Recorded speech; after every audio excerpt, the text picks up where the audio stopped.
Hey everybody, it's Tammy, the Brown Thumb Rebel Prepper, out in the garden. I think it's the 7th of April. I don't even know. I just wake up and it's another day, right? But looking around at the garden and seeing that my little young tender plants are coming up pretty nicely here. And today I wanted to talk about, I used to think that fertilizing was the most, caused me the most consternation in gardening. You know, trying to figure out the right fertilize and cow mag and all the stuff you need to keep from, blossom end rot and all the other stuff that plagues your garden, right? Because it's really, you're in a battle if you garden. You're in a battle against insects and all kinds of weird fungi and strange things that happen to your garden. So yeah, fertilizing is definitely important.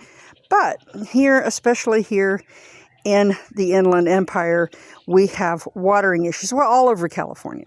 And so today I want to talk about how do you know if you have enough water or not enough water. And we're going to use a handy dandy and very simple little device for measuring the water in, the water content in your soil. So this is a little, as you can see, it's kind of like dry, moist, wet. That's it. I mean, there's no big science in here.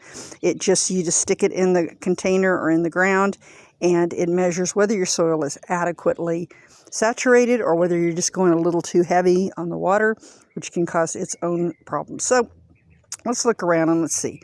I have a lot of container plants because I like to move them around as the sun beats down on them. There are some shady parts of the garden and I can move them there, give them a little respite from the heat.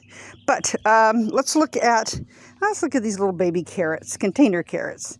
And so all you do with this thing is you stick it into the soil and, probably about as deep as it'll go. And then you do a reading. And according to this, I've got good moisture in there, right?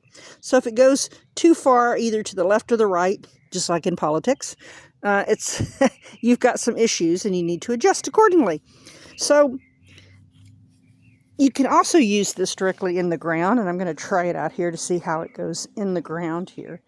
Let's look at this patch of kale and other things that people say they don't like to eat. Let's see. And I'm sticking it, I just stuck it in the ground.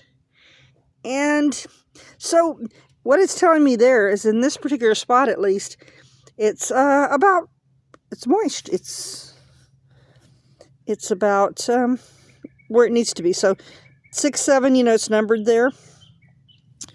You don't want it too wet. And you're just checking to see if your soil's adequately draining, whether you're going a little too heavy on the hose, whatever. So this is a really useful device, not expensive. You can buy them in most garden centers. You can buy them out at Mark's Hydroponics if you live out in the Hemet area. Dry, moist, wet. Or you can order them, of course, on Amazon. I don't know what's going on with these things with the tariff situation right now, but they're usually pretty cheap. They're usually under $10. So if you have a lot of container plants, you might want to invest in 3 or 4 of them, so that you don't have to keep taking it out and putting it back in again. While I'm out here, I might as well do a little quick sweep around the garden. I really like how my grapefruit tree back in the corner there is starting to really come out on its own. It was kind of stunted for a while, so it's nice to see that it's back. The almond tree is getting its leaves and everything. It's starting to look really pretty and full. And the dinosaur kale that's planted right beside it seems to be doing well as well. So I've got a lot of stuff planted, and I'm just crossing my fingers that the heat will hold off at least another 6 weeks or so. And so these plants get well established. And that's when something like this meter is going to come in very, very handy. So I do recommend that if you garden regularly, this is great for houseplants too, by the way. If you garden regularly, have a lot of houseplants, whatever, you can use this meter, get yourself a couple of them, and good luck with your gardening this year. I have no idea what the future holds as far as weather here, but I think that it's always a good thing to garden.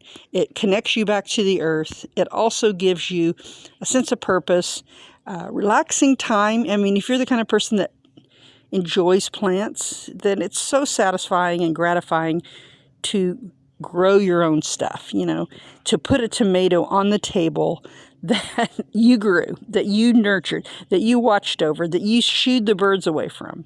So until next time, this is Tammy, the Brown Thumb Rebel Prepper. Also check out, if you're into the finance world, I'm, restarting or reviving my blog at www.safemoneytrends.com. So you can go over there and check out some of the stuff that my authors, contributing authors, and myself that we've, put on the blog. So anyway, enjoy. If you have any questions, post them down below. And be sure to like this video. The more likes I get, the more subscribers I get. It's just better. I'm not getting any ad revenue or anything, but it makes me feel good. Take care.